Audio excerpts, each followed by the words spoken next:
Дәстүрлі ислам дегеніміз не? Немесе дәстүрлі ислам деген ұғымды қолданған дұрыс па?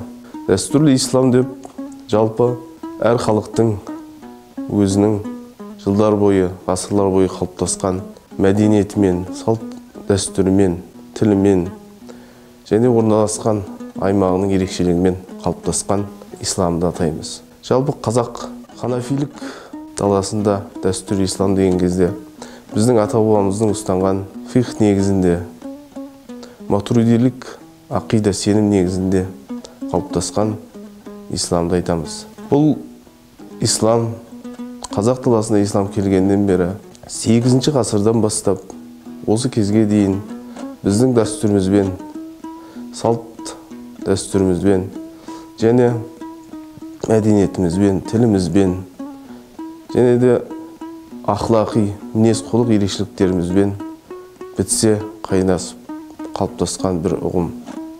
Қазіргі уақытта көптеген жастарымыз дәстүрлі ислам деген кезде оны бір ширк, бидғат деп қабылдайды.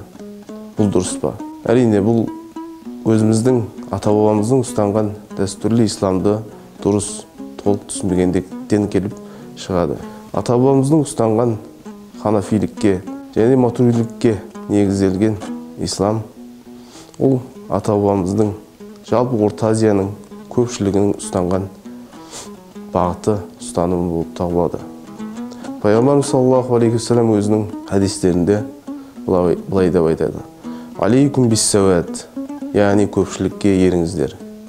Ла тажтамиу уммати фид-далала, яғни менің үмбетім адасушылықта бірікпейді дейді.